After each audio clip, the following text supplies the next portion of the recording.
Hey guys, I'm actually on my bed, so I might shake a lot, but I've actually had a lot of requests about Maze's End deck. Now, if any of you don't know what a Maze's End, it's basically the mythic land from Dragon's Maze, and it's Maze's End. It enters the battlefield tapped, and you can tap a colorless mana, and you can also tap Maze's End, and you return the Maze's End to your hand, and you search for a gate card, and you put it onto the field and shuffle your library. If you control 10 or more gates, you win the game. So that's the goal of this deck, is to win by putting the Maze's End and controlling 10 gates. Now, most of you were asking either by PM or comments or emails, and well, this is basically what I've actually made this deck, and actually went to the FNM and actually made it to the top 8 and lost in the finals. So, well, I got lucky with all the pairings, because I just want to say this is a really good deck, especially if there's a lot of control or mid-rangey decks in your local game store, but it does have a lot of problem with more of the faster aggressive decks like Naya Blitz and Naya Aggro, which I lost to in the finals. But let's get started with our main deck, of course. In the main deck, I have 2 Ral Zergs. Basically, it's to untap Maze's End, but if not, the -2 ability also works as a lightning bolt. So it's pretty good removal spell, and the final ability, if you can use it, which I actually did not use the final ability in any of my matches, but it does give you 7 turn advantage, so you probably would end up drawing the gates you need. Also, Fog is a great instant ability. Tap 1 force and prevent all the combat damage you would take this turn. And basically, it's an awesome card, especially against a lot of aggro decks or mid-range decks. And the next 2 is instant, also is Putrefy. Basically, it can destroy an artifact or a creature. So if an artifact is giving you a trouble, or maybe there is a Angel of Serenity or something like that on the field and you just want to kill it, you can use Putrefy.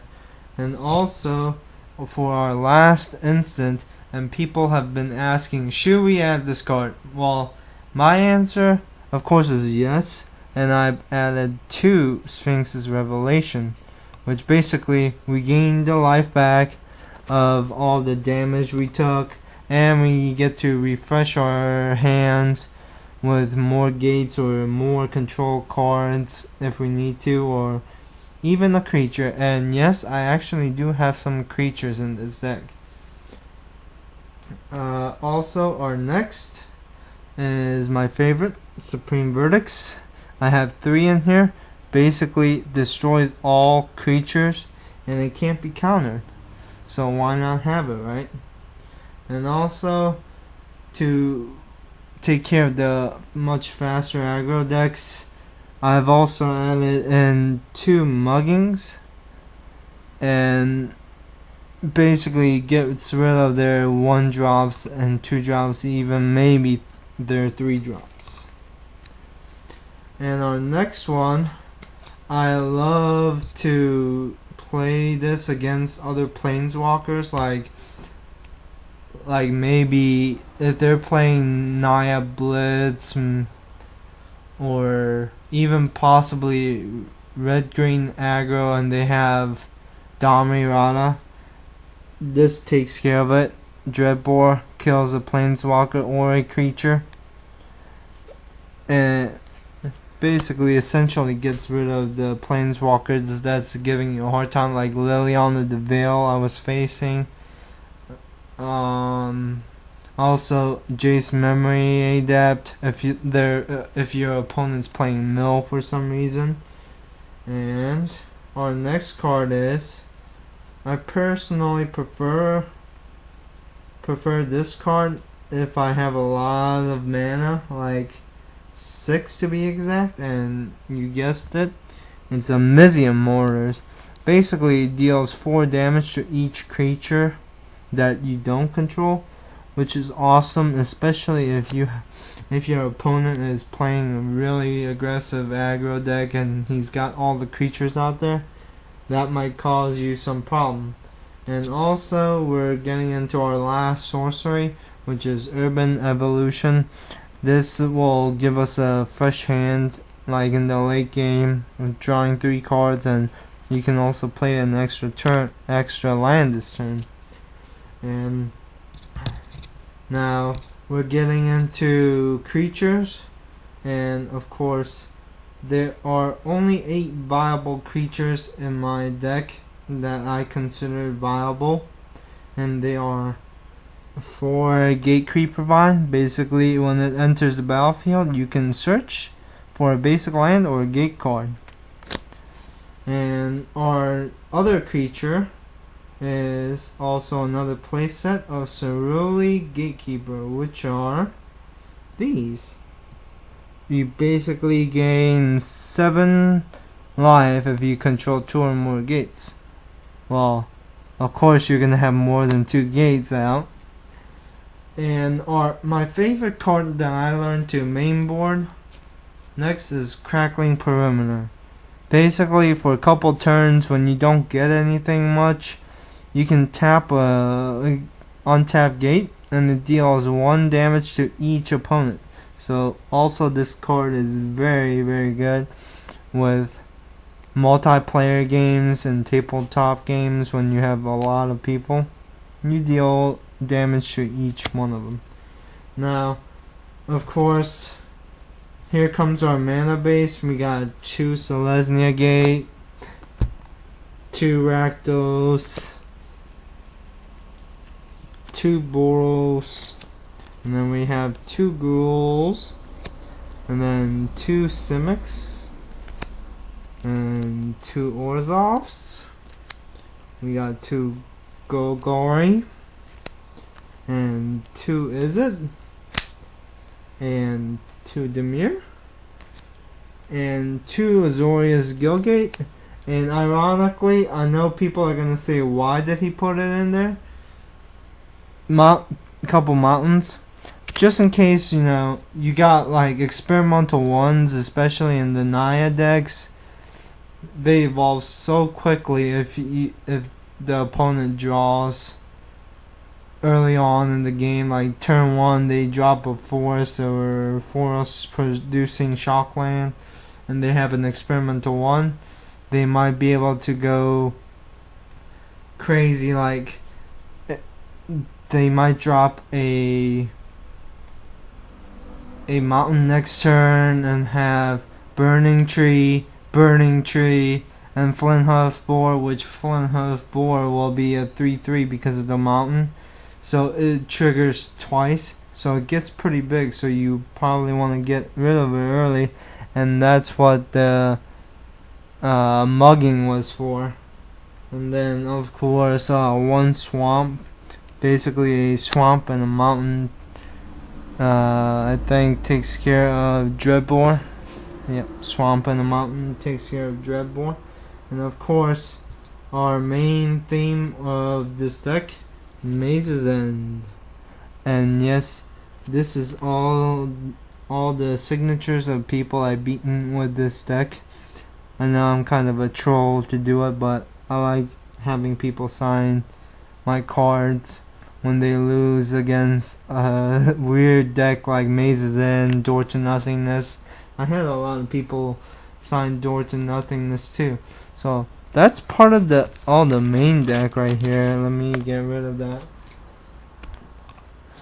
And also, we also had a sideboard for this deck.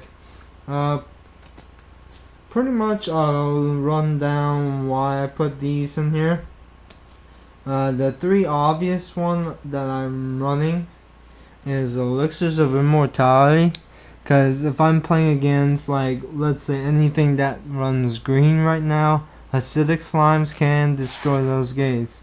So I wanna be able to, like, go back and get those gates that they destroyed, or if they mill, for example, and they mill like two of the same gates, and then you want to have like that gate back, obviously, because of Maze's End. So that refreshes the library. And also in case I'm playing against like a mid-range deck or a control deck, I'm also running Assemble the Legion, which is very good in this deck. Blood Baron of Vizkopa, just for extra life gain if I need to. And Master of Cruelties, this card's always also good. The reason why he's only in the sideboard, because I can combo Master of Cruelties with Skullcrack, which is also in the sideboard. The reason why I put these two cards in the sideboard is Crackling Perimeter and Fog was necessary for this deck. Also, if I needed to, 2 more Urban Evolution, and then 2 Jace Architect of Thought.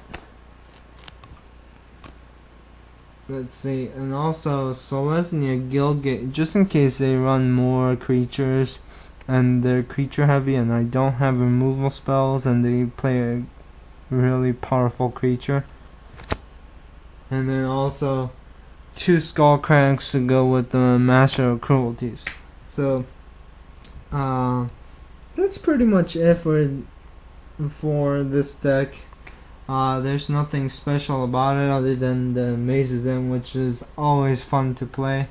I've actually did win by Maze's End all my games, and pretty much Cerulean Gatekeepers helped out a lot early on because you gain 7 life, and then boom, Supreme Verdict, you destroy all their creatures, and then if needed you would Sphinx's Revelation to gain more life back.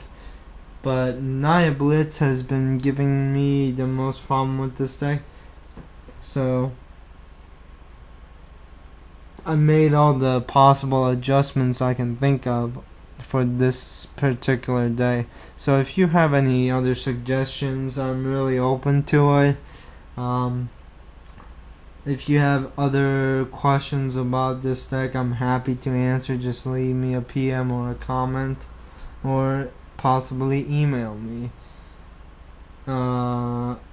Any other things that I probably did not mention is I probably covered almost all the cards and described what they do in this deck.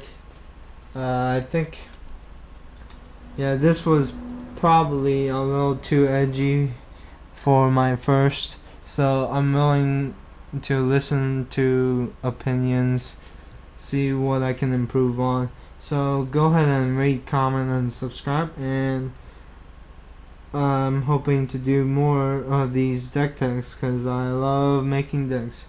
I've also got another Friday Night Magic that's still considered standard until I believe September, when all the Innistrad and Avacyn Restored and Dark Ascension goes out with M13.